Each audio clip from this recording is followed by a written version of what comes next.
para bapak ibu hadirin hadirat, sehingga jangan dianggap remeh sholawat wahidiyah ini. Sholawat wahidiyah ini selaras dengan jiwa bangsa Indonesia, dengan pilar-pilar kebangsaan sudah sangat selaras. Bahkan prakteknya adalah di ajaran-ajaran wahidiyah itulah bukti jiwa bangsa Indonesia, terutama legenda dalam sejarah Jawa. Maka kelahiran sholawat wahidiyah di tengah-tengah permukaan jagat ini, terutama di tanah Jawa, bukan hanya kebetulan para hadirin hadirat. Abad ke-12, sekitar tahun 1135 sampai 1157, seorang pujangga besar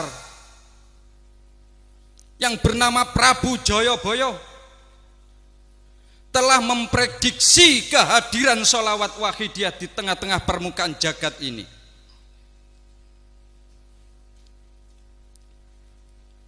Sekitar 870 tahun yang lalu,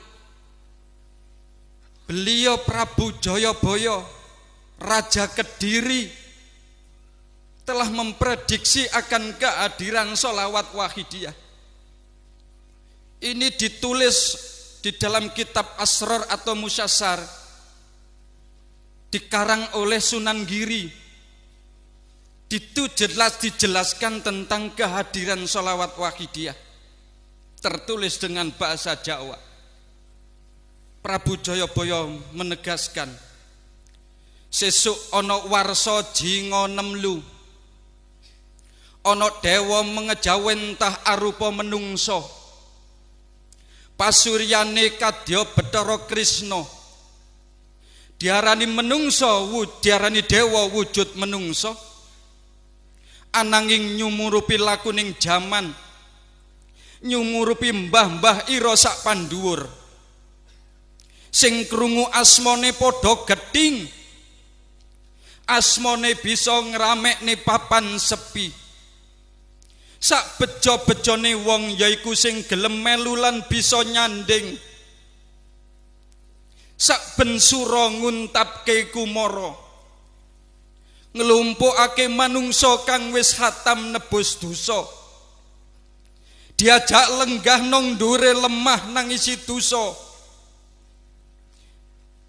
Ning senajan kaya mengkono ya bisa mbengkas karya, mijil ana etane Gunung Lawu sisih wetan, wetane Bengawan Banyu, momongane padha dadi nayaka perang, perange tanpa bala,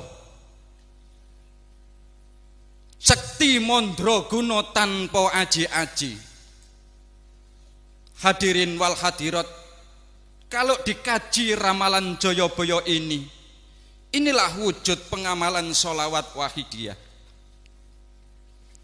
Disebutkan besok ono warsa 870 tahun yang lalu, Prabu Jayabaya telah memprediksi sesuk ono warsa jinga nemlu, 1963 tahun 1963. Ono dewa mengejawentah arupa menungso, ada dewa yang berwujud manusia.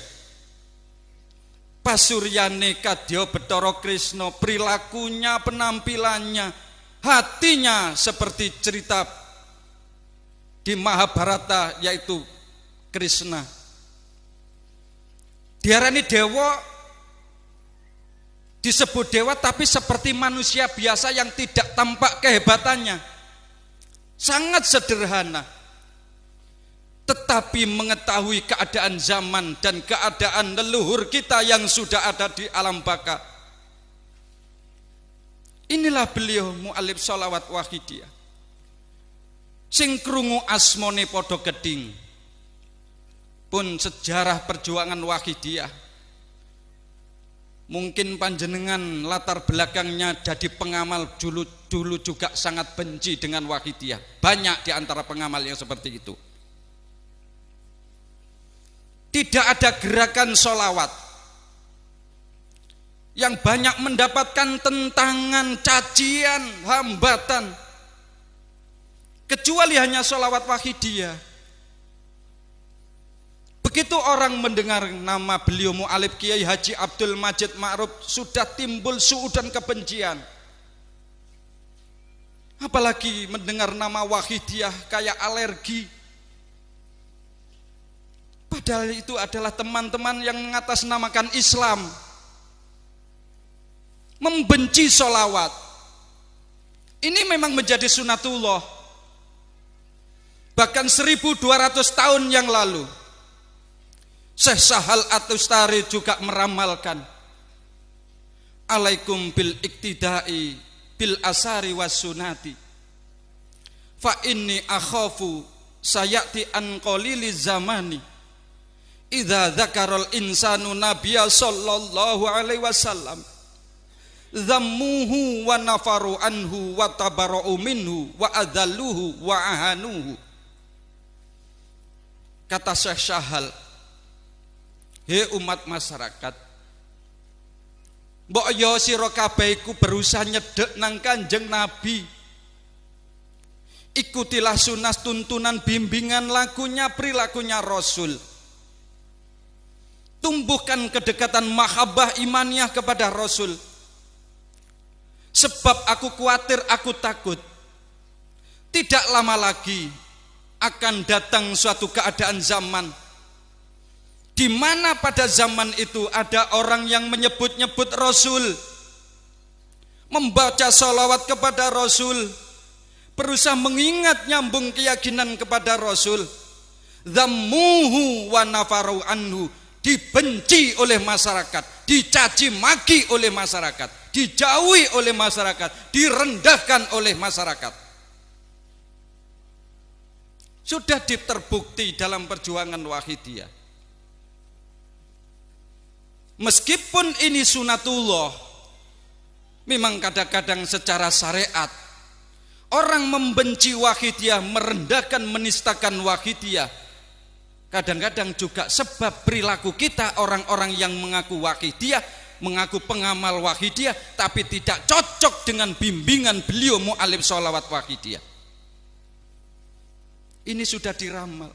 Sing krungu asmone podo geding, asmone bisa ngramekne papan sepi.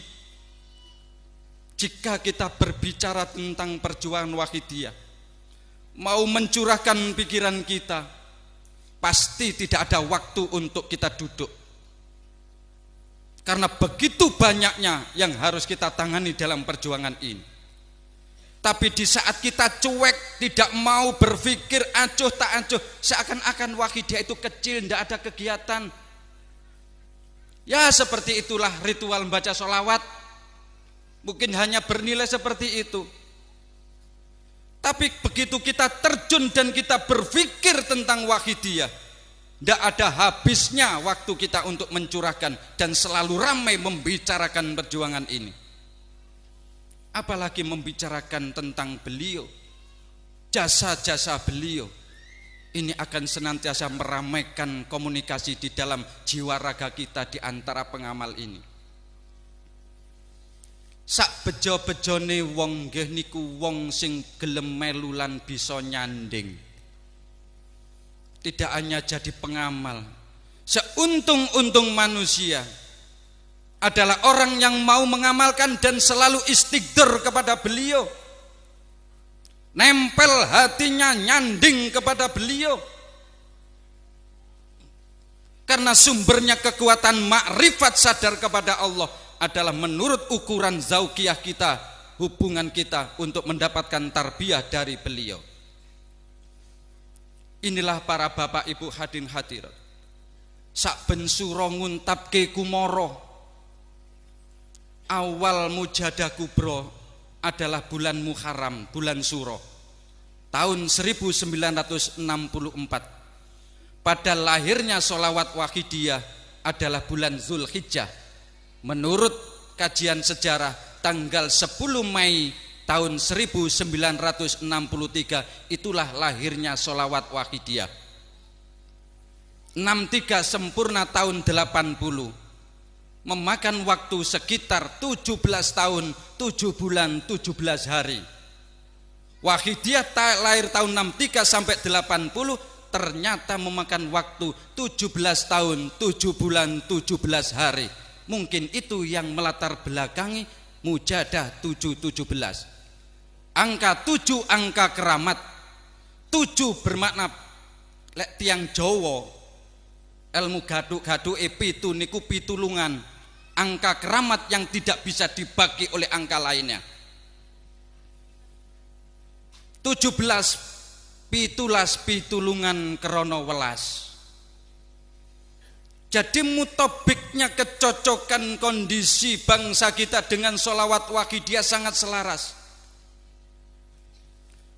Namun demikian, untuk mencocokkan dengan apa yang disabdakan Prabu Joyoboyo pada lahirnya wahidiyah bulan Dzulhijjah, setahun kemudian diadakanlah mujadah memperingati lahirnya sholawat wahidiyah Eka Warsa 1 tahun. Ditetapkan di bulan Suro, bulan Muharram tahun 1964. Ngelumpukake manungso kang wis hatam nebus dosa.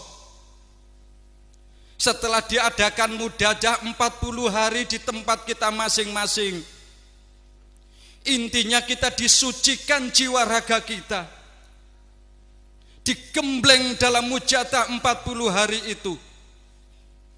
Setelah kita bersih dari noda dan kesalahan, terutama anania yang ada di dalam hati kita, baru oleh beliau dikumpulkan di bulan Suro, nguntapke kumoro, diajak demo memohon kepada Allah Subhanahu wa Ta'ala, diajak lenggah nong dhuwure lemah nangisi dosa. Jadi panjenengan duduk di bawah dengan keadaan basah dan lain sebagainya. Ini sudah nyocoki dengan takdir Allah Subhanahu wa Ta'ala. Sunnatullah para hadirin.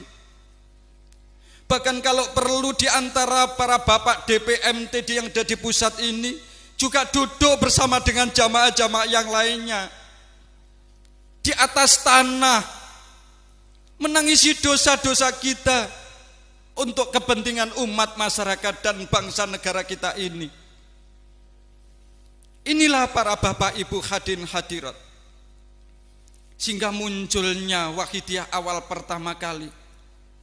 Mijil onok wetani Gunung Lawu, di timurnya Gunung Lawu Gunung Wilis, di timurnya Gunung Wilis ada yang namanya Kedunglo pada waktu itu. Di timurnya Bengawan atau Sungai Brantas lahirlah sholawat wahidiyah, dan beliau mu'alif pun pada saat itu bermukim di situ. Momongane podo dadya nayaka perang, orang-orang yang dibimbing dijadikan utusan untuk perang. Perangnya tanpa bolo, hanya sendirian berangkatnya. Karena yang kita jadikannya perang itu bukan teman kita, bukan orang lain, bukan masyarakat, bukan penjajah, tapi adalah nafsu yang ada di dalam diri kita masing-masing yang harus ditundukkan, sehingga kita menjadi utusan perang tanpa bolo, tidak membawa bala tentara, hanya sendirian untuk memperangi nafsu yang ada di dalam diri kita masing-masing. Sekti Mandraguna tanpa aji-aji, bukan kehebatan diri kita, bukan hasil riyadhah kita, bukan kemampuan lahiriah kita. Kesaktian itu karena kita dijangkung oleh beliau mu'alif sholawat wahidiyah. Panjenengan sadar atau tidak, itulah kenyataannya. Sehingga beliau menuntun ilmu yang paling hebat adalah ilmu selamat. Sakti Mandraguna hebat keramat, tapi kalau enggak selamat ya tetap celaka.